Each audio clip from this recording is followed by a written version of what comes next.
It's Puppy again. Puppy with Navi is joining us. And a question on everybody's minds. People are still talking about that amazing game against Tong Fu. I want to know what it was like inside the pod early on when we all kind of thought, we don't know if they can come from behind on this. How did you rally the troops for that? After each punch hook, we went nuts every time. So I guess on plus morale, we kind of started beating our enemies down, and they weren't expecting this at all. So, we were like, yeah, they don't expect this at all. So that's pretty much how it went down. Moving forward against Alliance, how excited are you guys, and how much of an exciting match do you think it's going to be? Because people are buzzing about what that's going to look like between the two teams. I really don't know what it will be. We have to play top-notch to put a fight up against Alliance. And if we do, we might win, we might lose, but if we do play like top-notch, it's going to be crazy games. Can't wait to see it. Good luck. Thank you. Thanks, Puppy. Clement Ivanov, Puppy, Estonia, Tartu. Alexander Dashkevich, Hvost, Kiev, Ukraine. Kuro Zalei Takhazomi, Kuroki, Berlin, Germany. Gleb Lepatnikov, Fanik, Kharkiv, Ukraine. Данил Шутин, Денди, Lviv, Ukraine. Navi, then the only team left that have a chance to win the international titles. This is going to be history if they can win this game and go all the way, but can they do it? Havos, Korok, Puppy, Dendi and Funnick are going to have to take down Alliance. Just winning this game will guarantee you $60,000. We're already in the draft, so let's introduce Alliance to the stage. With Alliance joins us now, and we've been covering this for a few days now, but we noticed Swedish TV is here too. What is it like knowing that you basically have your entire country back home watching you and supporting you? It feels great with the full Swedish support from our country, but we try to do our best to win. Everyone is very excited for this upcoming match. Are you looking forward to facing Navi? What are your thoughts? Yeah, it's going to be a good game, I think. We'll try our best to beat Navi. They're a tough team, but we're confident. I think everyone feels like they're just going to buckle in and enjoy the ride. Good luck to you guys. I know it's going to be a fantastic match, and we'll talk to you later. Thank you. Thank you. Henrik Arnberg, Admiral Bulldog, Trollhättan, Sweden. Joachim Achterhall, Aki, Gothenburg, Sweden. Jerry Lundqvist, EGM, Sweden, Västerås. Jonathan Berg, Loda, Gothenburg, Sweden. Gustav Magnusson, S4, Stockholm, Sweden. Alliance, the team that is really impressed so far this tournament. They're still the team to beat, I feel. They're fighting for Sweden.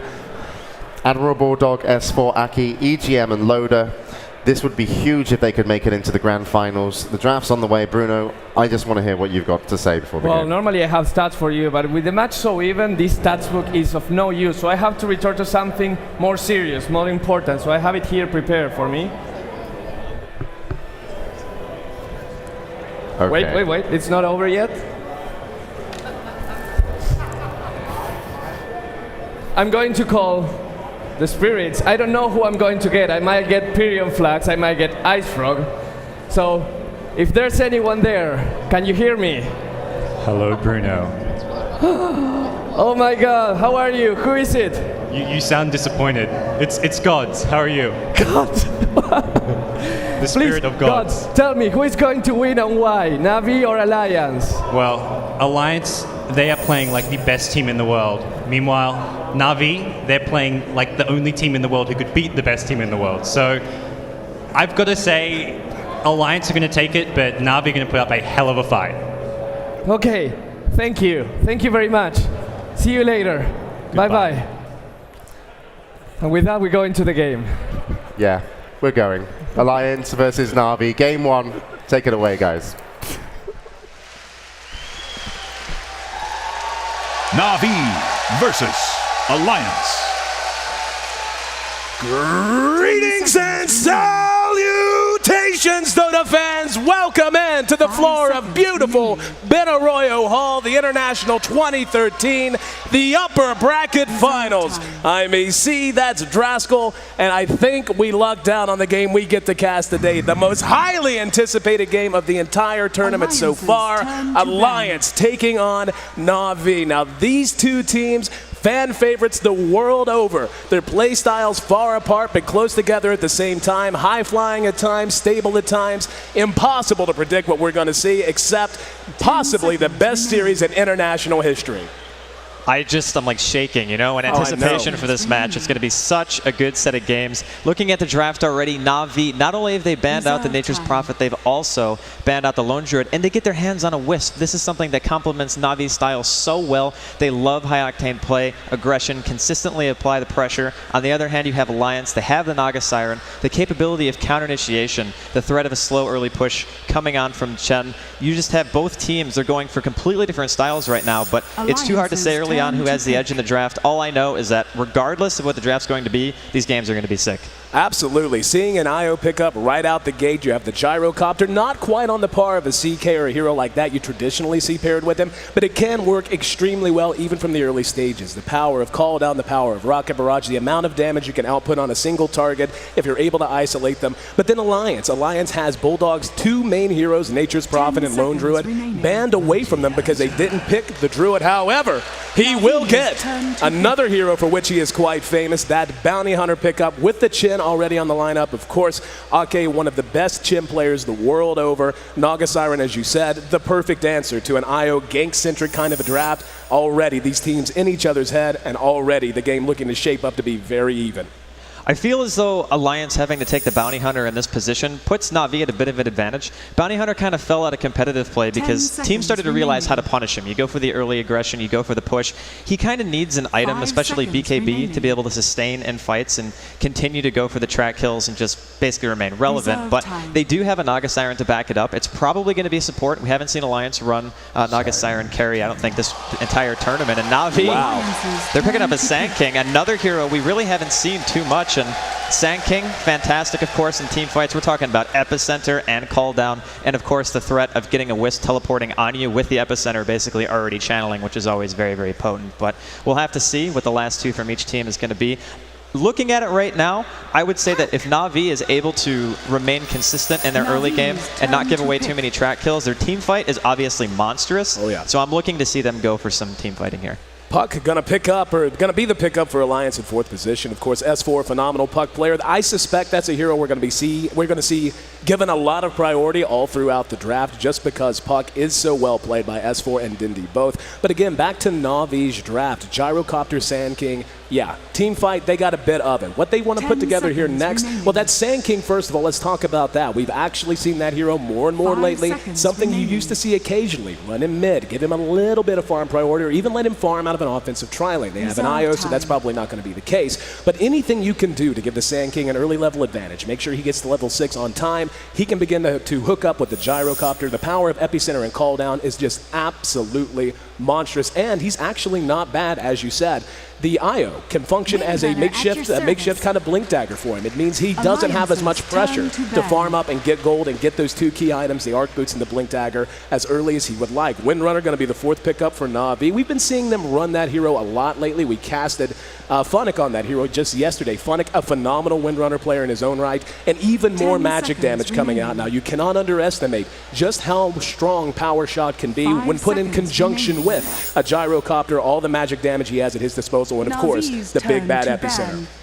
Yeah, Epi and the AoE team fight of Na'Vi right now is obviously the big focus, but what's important to remember here too about the Windrunner pick is normally Alliance, they get an offlaner who can jungle. They either get the Lone Druid, sometimes they get the Prophet, actually more so Prophet, at least at TI3, but since it's a Windrunner, most likely going to be doing Ancients, the Bounty Hunter can't really collapse and do the same thing, obviously, because of the fact that he's a melee hero. So I think that Na'Vi have kind of put Alliance in a situation where they're not going to be able to utilize the map as well as they normally do. Sometimes they get their hands on things like Coddle, they double jungle with their support, they're able to effectively farm, whereas right now, those two heroes that Bulldog would use to do that are both taken away from him. So obviously Alliance ending things out with the Alchemist. It's going to be their one role, which means support Naga Siren, which is pretty standard so far, I would say, for this tournament. And it's basically a very greedy last pick, and Na'Vi now have the opportunity to go for that kind of mid-early game aggression that they so love to do.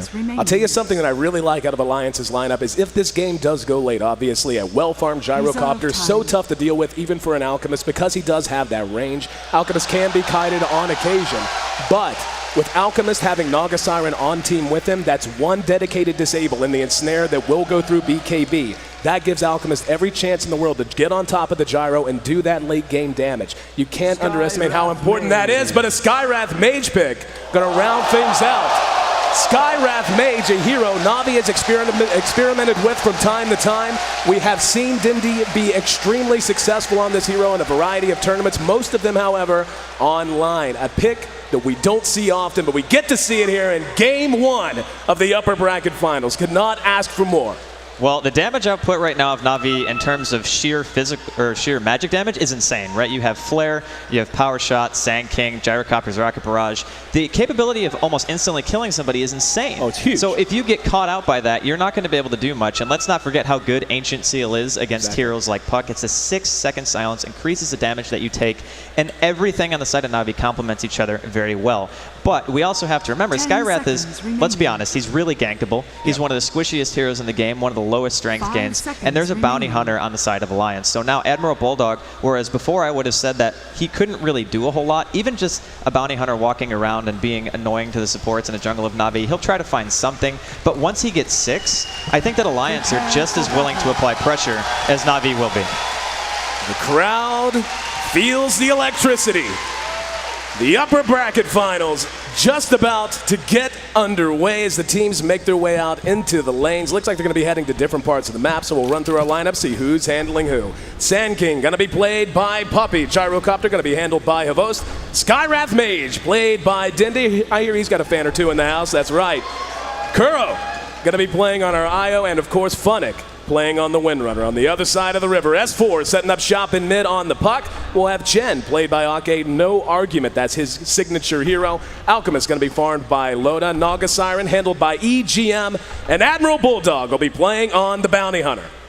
So the lane's looking to shape up pretty much how you would expect. Going to be a safe lane, Alchemist coming out here from Alliance, and then Na'Vi, of course, going to be doing the safe lane, tri-lane. So we'll see who's going to be getting the experience from the polls. The thing about Na'Vi's supports is that both of them kind of want level 6. Puppy even wants 7 to make sure that he gets max range on that Burrow Strike. So there is a bit of concern that spreading the experience too thin between these heroes could be a bit of an issue early on for Na'Vi. But of course, they are a very experienced team, and they also have a hero who can actually get something out of their off lane, whereas again, the Bounty, he had to start with Boots. So the fact that Admiral Bulldog started off with Boots, he's going to be playing very passive here. Both offlaners going to be suffering a bit. And interestingly enough, Alliance actually not warding the Ancients. I thought by now people would maybe start to do that, but not going to be the case. And we can see the lanes taking shape. Should be a relatively quiet early game, but again, there's really no way to tell just how long that's going to last. Dindy on the Skywrath Mage, you kind of touched on this. Skywrath Mage, very much a snowball kind of a hero. If he gets behind, it could be tough to catch up because he's so reliant on magic damage. And once BKB start to come out, once you start to see health pools go up, this is a hero that does have some struggles. And now we're going to have Bulldog pursued out by Kuro. Puppy right on his tail. He will be able to shadow walk one more time. He's going to take a tower shot on his way through, but will be able to make it to relative safety. He's right on top of poor Funnick.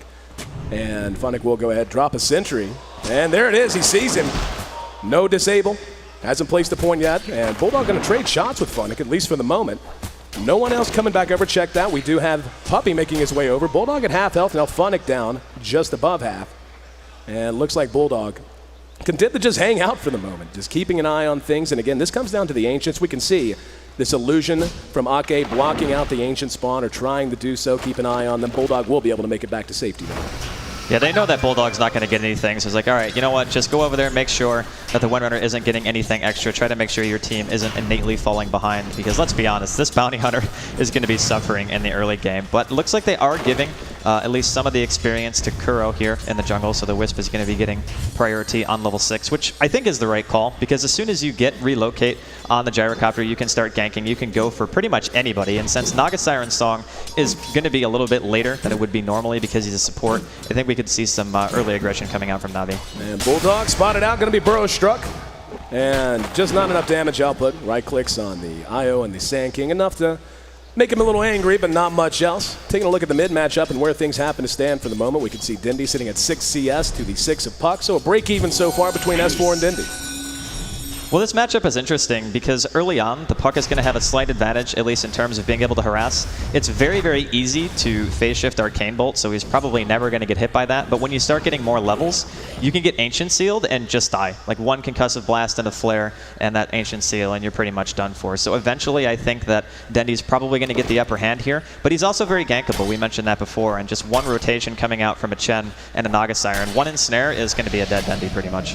Bulldog found himself a haste rune, continuing to just bounce around. He's picked up every bit of 36 experience points so far, so really not making too good progress towards it. You can just see the damage output on S4 here. That's just what Skywrath Mage does. Nukes you from 100 to 50% that quickly. Rotation out of Bulldog, making his way over to mid. Phase shifts out, and we'll see if he wants to. He doesn't even have a Janata yet. Has not hit level 2 to have it, so most he can do is a little right click. Taking some pressure off of S4, but elsewhere, the lane's relatively quiet. Taking a look at Loda, he's sitting on top of the CS board at 19, Gyro at 17, so more or less a break even out of that. But yeah, what it's all going to come down to is this mid lane. Who's going to begin to put priority on ganking, and when will the Bounty Hunter finally find that level 6? Hell, he's looking for level 2. He'd be happy for that. Well, we also have to remember Funnick's in the same boat. I mean, he's sitting here doing Ancients. He hasn't really gotten any experience of his own. Ake did one block, I think, with the images, and then Bounty Hunter can run around and do that as well because he's not going to be getting anything at all from this bottom lane. So it's free farm versus free farm here. Obviously, Habos getting free farm, Loda getting free farm as well. The Alchemist is going a greedy build, though. I'm pretty sure he just picked up a Midas recipe. So yeah, he is going full on. I'm going to try to get a 6-slot inventory at around 25 to 30 minutes, which is very, very possible, especially when he's maxing Greevil's Greed. He's not going max Concoction, which we've seen most people do. But the thing that I'm interested in more, actually, is mid and seeing who actually comes out on top. Because the way that Dendy's playing it right now, he uses Seal to ensure that there's no phase shift, just to pressure S4 out of lane. But with Bottle Crowing, I'm not sure if he's going to be able to do it fully. Yeah, S4's been taking a bit of a beating, but like you said, he's had enough health. Bulldog will be spotted out, Burrow struck. Will have a lot of damage to follow it up. Making his way to the safety of S4, who will throw out the orb. And Puppy just level 1, or actually did catch level 2 there. Kuro's actually level 3, which isn't bad, given how little experience there has been to go around down in this Radiant side jungle. But quicker Kuro could get the 6, the quicker they can begin to open this map up. And certainly Navi's lineup, one that wants to fight sooner rather than later, almost entirely dependent on magic damage, at least until the Gyro begins to build right-click in the late game. And wanting to fight early is something that's going to be Navi's go-to, more or less. You do not want to let a Midas Alchemist sit and pretty much do his thing. So now we can see Navi, they're starting to pressure the bottom tier 1. They got 3 range creeps at Catapult, so this push is going to be quite strong. I don't even know if they can afford to rotate a support over. What's more likely to happen is what actually Alliance is doing now. And they're rotating Ake, at least behind the tier 1. Funnick going to have to be careful here. He does have boots, and he's level 2, so he has a point at a wind run, and there's no net creep, so he should be fine for the moment. But I don't think that Navi necessarily are going to try to defend this tower either. Tier 1 bottom will drop. And Loda and company trying to trade towers down there. We can see S4 is actually continuing to just take a beating out of Dindy here. And that mid matchup, we're going to have to continue to keep an eye on. But now with the depth of the tier 1s, this is where things can get a little bit more frantic across the map. We see S4 hanging around with less than 120 HP. And yeah, Navi's not done. They're pushing all the way up under the tier 2. S4 finally gets his bottle back, but Loda and EGM continuing to try to put as much pressure as they can onto that top tier 1. We're going to see Ake making his way around towards mid, and Dindy going to have to be very careful. S4 got him with the coil. Here comes the Centaur. There's the immediate reaction. They're going to try to follow it up. Puppy's there, and S4 will catch the Burrow strike. Can they follow it up? No, he phase shifted. Silence, but it doesn't matter. Navi draws first blood, and he does it with a pincer instead of a Burrow. Navi got the tower first and got the first blood, off to a decent little start at 6 minutes in. Really, really nice reaction from Navi. I mean, that teleport was almost instant. As soon as they saw the Chen creeps, they knew it was coming. It is a bit predictable to assume that they're going to gank on the middle lane, especially because Skywrath at this point doesn't even have boots. His base move speed's pretty high, but I mean, if you get caught by a coil like that, for most intents and purposes, you should be dead. But Navi realized the inherent weakness of Skywrath mid, so they capitalize on a bit of over-aggression coming out from Alliance. And this top tier 1 hasn't even dropped yet, so Navi maintain their tower. It's still at about half HP. I'm curious to see if Loda's going to go for the Shadow Blade or if he wants to go full-on into the Battle Fury, because Shadow Blade would mean that he can actually fight, which is obviously Navi's game plan. But if he fights with just the Shadow Blade, I feel like he's still a little bit weak. There's a lot of stuns. I feel like he actually needs 2 items to really contribute here. Honestly, when you look at Navi's lineup, a BKB at some point is going to be absolutely essential. And I'm with you. It's kind of tough to determine exactly what his build's going to be. Already fairly greedy with the Midas. I feel like Midas BKB would be greedy to the point of really just putting yourself at an inherent disadvantage. I mean, when you have that much to worry about and you know that they're going to want to fight you sooner rather than later, a Midas should be enough to give you the farm advantage you're looking for. Now we got Puppey, Avost, and Kuro looking to zone Bulldog out there, applying pressure, and over on the side, Funnick netted down, and they're going to be able to clean him up. Alliance gets themselves on the board. We see S4 taking some more damage in mid. Dendi able to zone him out once again. Loda with a big creep wave, making his way back towards the Tier 1. However, Navi has yet to abandon the siege of the Tier 2 bottom. So far, at least in terms of the push power, Navi taking the advantage and not giving it away. Puppey staying in a very aggressive position. In the meantime, Loda does finally bring down that Tier 1 top. Well, the thing that's interesting here is Navi are basically conceding experience for gold right now. No, they're going to get a smoke or a dust on Bulldog. Here we go. Bulldog going to be caught with the call down. Hand of God, not nearly enough.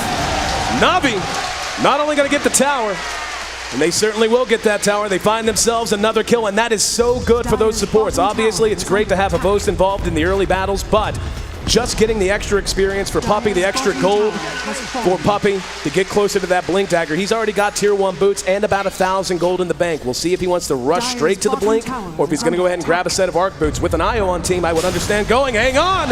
There it is. Navi with the rotation out of Puppey and Kuro. Caught S4 asleep at the wheel and made him pay. Make it 3-1. And the Skyrest does so much work against the puck. There's absolutely nothing you can do. It's an instant cast. The range is very long, and it's 4 seconds of silence even at level 2. And plus you take 24%, or actually it's 24% magic resistance reduction. So incredible combo coming out from Na'Vi. Very, very high kill potential. You can already hear the Na'Vi chant starting. Yep. They definitely have the early game momentum. That's what they're looking for. This is very much Na'Vi's style. Very emotional, momentum-based team, and the crowd behind them, at least a large section of them, the loud ones anyway, right guys? Anyway, here in mid, you're gonna see S4 rejoining back up. And 9.5 minutes in, we're gonna see Puppey and Kuro making a run towards mid again. Let's see if they can make it happen a second time. S4 withdrawing, should be able to make it away to safety and will. But this is what we're going to see, and I really like the way Navi's playing this. What I think they're going to do is stick Kuro with Puppey the vast majority of the time, at least through the early parts of the early game and on into the mid game. Then after that, they'll begin to rotate themselves over to the Gyro and give him a lot more priority in terms of the relocation games. Well, the thing about keeping the Initiator on the side of Alliance down is there's not going to be a Blink Dagger on S4 for ages. Oh, yeah. I mean, typically by 10 minutes, S4 either has a Blink or he's very close. He doesn't even have Treads finished, and he was forced to buy a Belt of Strength because he wants to try to live through the burst damage that Na'Vi have. The problem is he actually can't lane against Dendi anymore. He's going to get another point into Ancient Seal as soon as he hits 9, and he can essentially solo him at that point, assuming his flare is placed properly. So this is a really dangerous situation because normally you rely on your mid Initiator to create a little bit of space for you, but because of this mid, I mean, it's almost a counter pick and how good Skyreth is against, well, this particular hero due to the fact that you can't use Phase Shift against him. So very, very nice pick coming out from Na'Vi, and the way that they're playing it so far, they haven't really made any mistakes. So rolling past 10 minutes, we'll take our first look at the gold graph. Just about dead even. Very close. The experience, though, slightly in favor of Alliance. They've just been able to manage their experience gain a little bit more. Of course, a lot of that owing to Kuro and Puppey spending so much time drifting across the map. We do have a smoked Ake here in mid. He's going to show his face, show the flag a bit. Here come the creeps, and they got the net. Immediate reaction. Here comes Puck. He's going to end up dropping it. Puppey silenced the coil. Puppey in trouble. Bulldogs there. Burrow strikes, catches S4, will end up dead nonetheless. Kuro's there, now left by himself. Nothing he can do but hook up with Funnick. Another orb going to be coming in. Track out on Kuro. Call down. Going to be enough to buy some space for Na'Vi. And Havos getting there not a minute too early.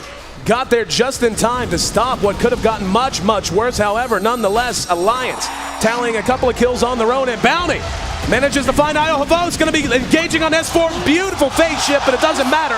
Song of the Siren from EGM. Day late and $1 short as they lost the hero before he could get into range.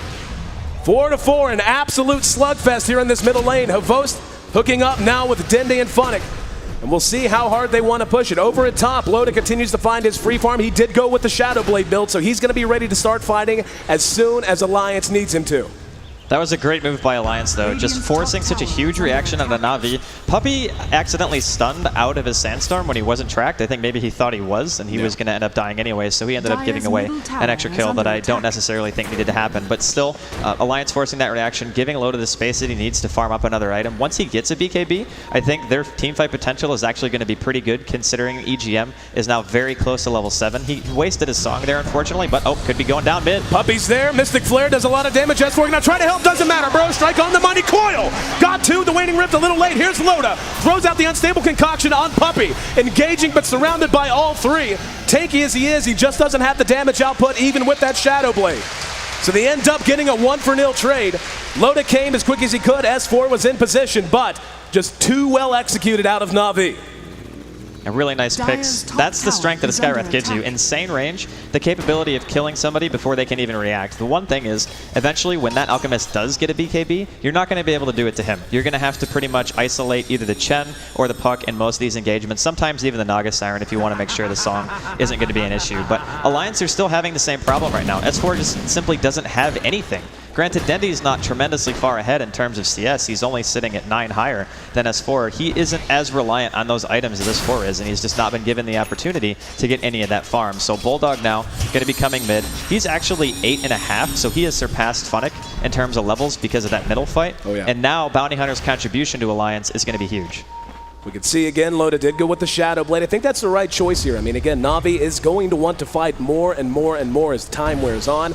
And Alliance going to take the fight to them, and this is the right call. Fight on their own terms. Don't let Na'Vi set up those ganks that have been so successful so far. Puppey spotted out by Bulldog. There's Havos right beside him. Nog is there, throws out the ensnare. There's the track as well. Puppey engages in, but the cooldown's in, but look at the damage coming out of Kuro as well. Puppey. Oh, the reload game. Re-engaging Shackle does catch Age. Funnick with a beautiful Shackle. There's a burrow on the EGM. Loda though re-engages, and there's Funnick. Chop down. Epi goes off. EGM melting to it. Not enough. Loda silenced out. Mystic Flare does a lot of damage. Coil. Re-engagement. Dendy trying to track him down as the rest of the fight continues behind them. S4 still alive. Havos and Kuro. Maybe 200 HP between them. And we even see the creeps getting involved. They will go ahead and pull back. In the end, 7-6 as the dust settles. Beautiful reinitiation out of Na'Vi. Alliance had the jump on them, but Na'Vi got the job done, and the relocate, as you mentioned, absolutely immaculate. God, Kuro, what a player, man. What a player. Getting Havos out of there just in the nick of time, and just turning around and fighting that in general was a really great call. Got the double burrow strike. The call down essentially hit everyone. And, I mean, S4 being forced to buy back. Again, losing a lot of money for that. Granted, Alliance are going to be able to pressure this tier 1, safe lane tier 1, so it's actually worth quite a bit at such an early phase. 15 minutes in, tower's going to go down. So Alliance don't walk away completely empty-handed, but Loda's been traveling a lot now. He's only got well, I shouldn't say only, 107 CS at 15 minutes is still pretty darn good. But his farm probably could have been a bit higher if he didn't have to waste that TP mid. But again, once he gets that BKB, his teamfight contribution is going to be significantly higher because the Gyrocopter, while he is farmed, he's still not to the point where his physical damage is going to threaten the Alchemist all that much. So right. Alliance, their timing window is coming up here very shortly, and middle, EGM could be in some trouble, but he's actually not going to die to that combo. But just the threat of Flare and how much damage Dendy does, it's insane. Oh yeah, absolutely. And the abilities they have to chain with it as well. Shackle Shot, Burrow Strike, Tether Stun. They have a lot of ways to set those up. And what it's going to come down to is just how high a priority they want to put on each individual hero in these fights. Obviously, Loda, a big priority as well. But sometimes just being able to blow up one of the supporting casts on the side of Alliance going to be very, very important. And we're in kind of this interesting situation where you have a Bounty Hunter pickup. Bulldog will be making his way towards drums. He's almost done with them now. But, you know, they need to weather the storm that is the magic damage output Na'Vi has. Na'Vi really the ones under the gun here with this kind of lineup to execute, especially with the IO on top of the magic-centric kind of a lineup they've drafted. But Alliance kind of needs them to do that as well to get a lot out of this Bounty Hunter pick. So you got two teams with two very good reasons to be trying to fight. And I don't think we're going to see the action let up anytime soon. Chin did finish his mech quite some time ago. Now we see Windrunner picking up hers as well. So Funnick going to be able to even that balance. And some dewarding coming on here from Alliance. So they're going to go for the Roshan. That's something that Alliance love to do. Whenever they get heroes that can do Roshan, they pretty much do it immediately, especially when they're Dire's side. So Power Shot doing some scouting. Na'Vi know this is going on. Now, this is going to be an interesting fight because, honestly, Havos isn't even really close to the fight. And I think Alliance could just be getting this for free, which I think would be a really big mistake. They're moving over into position. Puppy's the one leading with the phase. You see a Dark Troll Summoner. Looks like Alliance really kind of gun-shy about finishing this out. Roche is down to a quarter. We've got Kuro and Puppy hooked up. Puppy does have an epicenter. Now remember, he can relocate the epicenter once it begins to go off. A poor man's Blink Dagger, or a rich one if you want to think of it that way. So heard the shackle shot, but doesn't look like it latched. Again, Roche, very low health. Both teams very trepidatious about abandoning this piece of real estate. In the meantime, Na'Vi moving back over into mid. Looks like Loda and company in the mood to do the same. Gyro has finished his BKB, very important item for him for obvious reasons. However, again, the ensnare, and that just makes the ensnare out of the Naga Siren all the more important.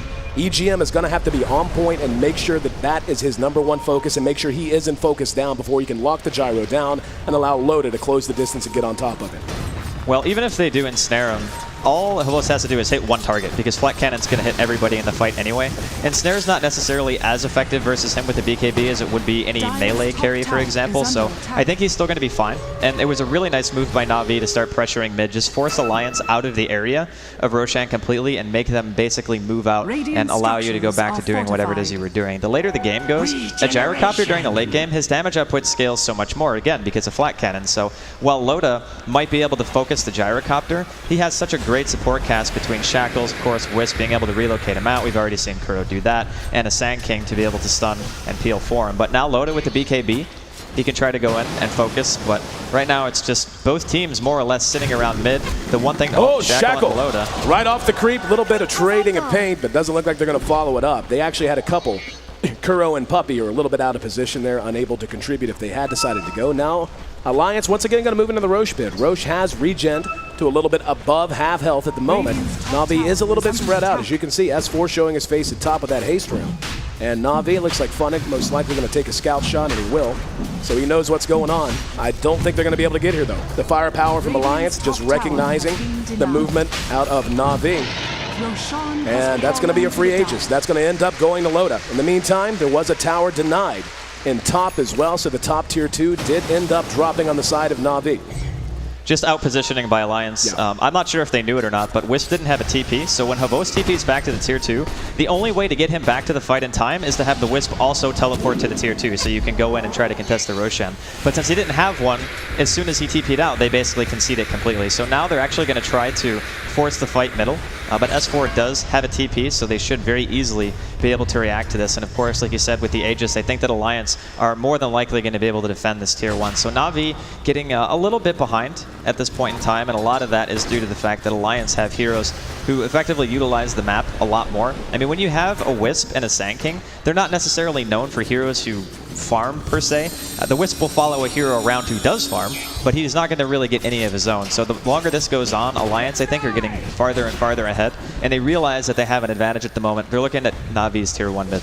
Right now, you really got to worry for Na'Vi. I agree with you. Loda in great shape. He's already picked up the plate mail, so he's taking up armor-wise. That comes after the BKB, which, again, when you look at the damage output Na'Vi is relying on right now, such an important item, and he's making good progress. Again, we take a look at the net worth. He has opened up a fairly large chasm in terms of net worth, 3,500 ahead of the Gyrocopter. When you look at Havos' build, it's a very defensive build, farm-oriented build. He's got the Helm of the Dominator, which, by the way, that Helm of the Dominator does have a nice added benefit in allowing him to steal one of Chin's creeps. We actually saw that happen in mid not long ago. So, I mean, the item itself, very farm-centric, will contribute to these early fights in a very subtle way, but he still needs damage. He has to have it, and the other thing about Alliance's lineup, is that Ake is going to be able to extend these fights, not just with the mechanism, but with Hand of God. The longer these fights go between that and Chemical Rage on Loda, the region that comes with that, it's going to be so hard for Na'Vi to fight after that initial burst of magic damage until the Gyro gets absolutely huge.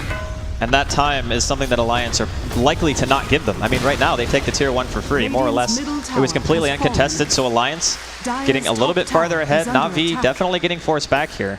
And S4 has an Invis rune. It's going to be wearing off, though. I don't think Alliance have to do this. I mean, they can just go back to doing what they were doing. You know your Alchemist is going to get 6-slotted before the Gyrocopter anyway, and Alliance's team mid-game is still very, very strong, especially on the back of things like track. A Bulldog is going to be level 10 soon, so he's getting very close to level 2 track. Na'Vi going to get spotted here by Alliance and just choose to retreat, which again I feel is the right call. You don't really want to take a fight with your opponent having an Aegis. Oh, there's a coil, going to catch 2. Silence on both. Here comes the call down. Dindy blown up immediately. Kuro can't move. Havos is locked down as well. Kuro blown up. The BKB negating all of the epicenter damage. That's 2-0 and an easy 2-0 at that. Havost on the run will be tracked, but S4, no way to lock him down with the coil already spent. An Alliance beginning to flex their muscles in a big way. We said it during the draft, Draskell, with this kind of a lineup, it's so scary to try and fight against early. But they weathered the storm. The Midas pickup was actually brilliant by Loda because now it basically allowed him to get the two things he needed the most. Shadow Blade and BKB. That has allowed him to just take control of this game. That was a silence on the puppy. Can they follow it out? He will jaunt in front of him. And no, he won't actually. Havost there to help out. Alliance looked like they wanted to run him down, but thought better of it. Didn't want to overextend. Na'Vi getting in position behind the tower. Funnick looking for a shackle, won't find it. Loda not being near enough to the trees. No jaunt from S4 following the orb. Now keep in mind, they do have Song of the Siren. If they ever want to punish Na'Vi for perhaps over-pursuing after a slow push like this, they're going to have that. Or if they're initiated upon and they don't like the look of a fight, that's just such a strong characteristic of their team. Right now, if you're a Na'Vi fan, you definitely have to be concerned. They are getting very, very far behind, especially during that last engagement. And Alliance don't have any intention of backing up here. The AC is going to be done soon on the Alchemist, so he's got about another 1,000 gold before that item's completed. And his physical damage is going up much faster than the gyros. And we've seen the difference between Loda having a BKB and not having one. He's able to focus whoever he wants, more or less. Another coil, going to catch two. That's Kuro and Puppy. Beautiful phase shift of the shackle shot. Now Puppy and Kuro both blown up. Here comes the call down, but Havost can simply not stand and fight. Okay, using the mech, and Havost going to be netted down. There we go. Loda going to town. Beautiful shackle. But EGM isolating Havost and allowing him to be focused because of the BKB, and two more right on top of each other. No longer. That's a full 5-man wipe. An Alliance takes one of two outer tier towers remaining. 40 seconds until Gyro's back up. He does have buyback, and he might have to spend it. They haven't even lost the Aegis. Another 60 seconds, and this just might be Rax. This is looking like a really quick Rax coming out of Alliance. The usage of Naga's Song, every single time Alliance play this hero, they do the same thing. Exactly what you said. Just wait for the BKB, isolate the hero with it, kill him. The rest of the team can't really do anything at this point because your main carry also has a BKB, and now the Rax are completely exposed. There's no glyph, and it doesn't look like they're going to be able to stop it. Right now, up, it's close. Here we go, beautiful epicenter, gonna catch one. There's Hand of God, Bulldog will make it away. S4, back in, ready to fight. Mystic Flare caught most of Bulldog, but Loda with that BKB just doesn't matter. Funnick can do nothing but run. The melee racks are already a shambles. And Alliance gonna be able to retreat. They may get EGM. And yeah, that's a worthy sacrifice if you're Alliance. Losing your support Naga Siren, the Loda will be able to Shadow Blade away, so Na'Vi does not come away completely empty-handed, but I'll tell you what, losing your rack short of 25 minutes, not the situation you want to be in when you're running this kind of a lineup. They have simply run out of gas. That magic damage we knew was so potent has just reached its best buy date.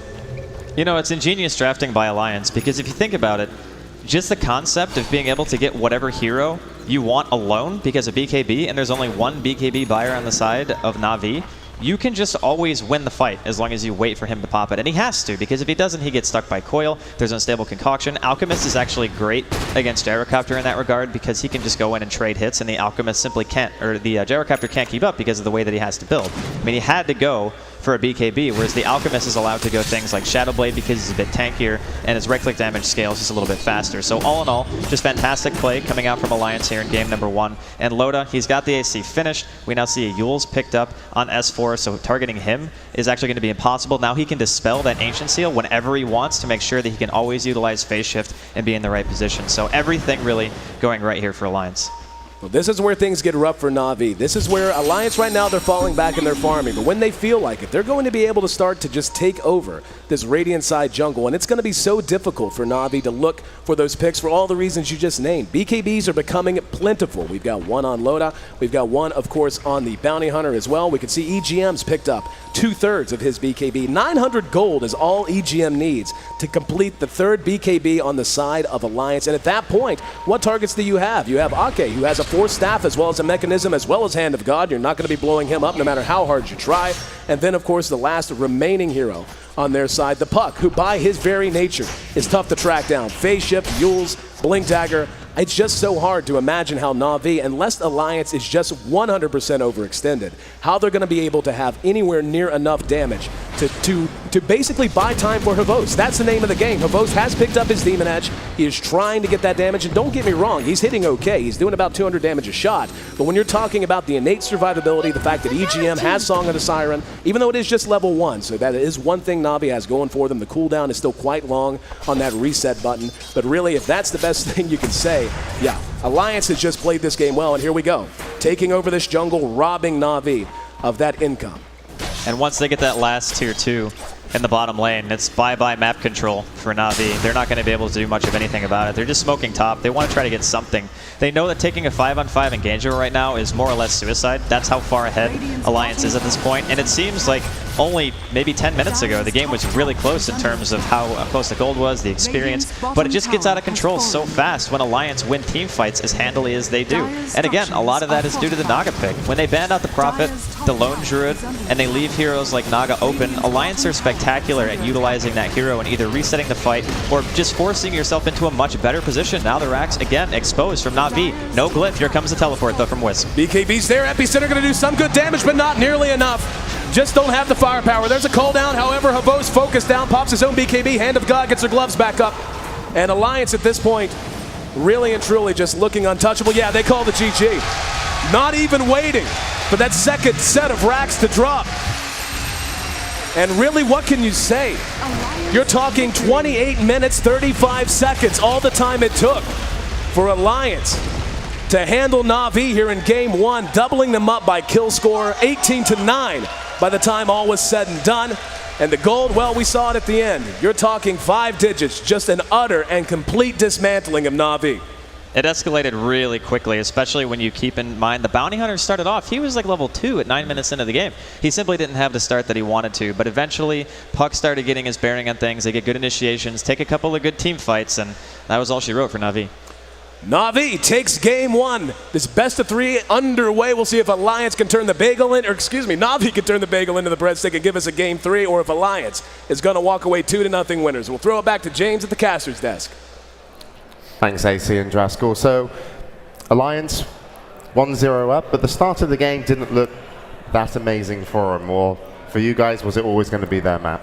Well, they had the Alchemist farming the whole entire time. Havos had to rotate mid a little bit early, and they were ahead on kills. They got the first blood, but once Na'Vi got the first blood. Yeah, Na'Vi got first blood on middle, but Na'Vi's lineup was just all based on ganking. And if they got behind in ganks, and once S4 got his blink, they were always on the defensive. They couldn't really do anything else. They didn't really have anything that could break BKBs. They didn't have any exceptional form on Havos because he was forced to help his team out in the mid game. They didn't have any good team fight either compared to the Puck and the Naga Siren into Concoction, which we saw multiple times out of Alliance. And their strat was decent. Skyrest, very good versus Puck, but I think he needs more of a lineup built around it.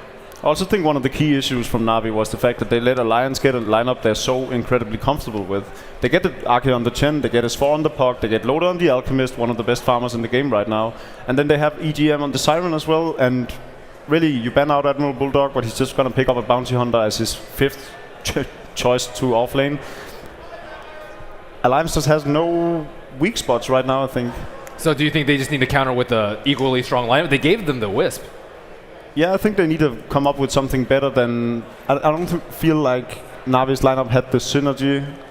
Yeah, I would have liked to see a Darkseer perhaps instead of the Windrunner. They needed some sort of counter initiation too, because once Loda was just charging with the BKB, they could really do nothing versus it. And Dendi, he had a decent start, and it just didn't really amount to anything in the mid game. I think like their counter initiation, they were looking for a lot from their Sand King in many ways, but once the BKB comes up on the Alchemist, it's kind of hard for Sand King to be relevant. And also we saw really early on, I think it was just gone 4 minutes, there was a Midas and brown boots on Loader.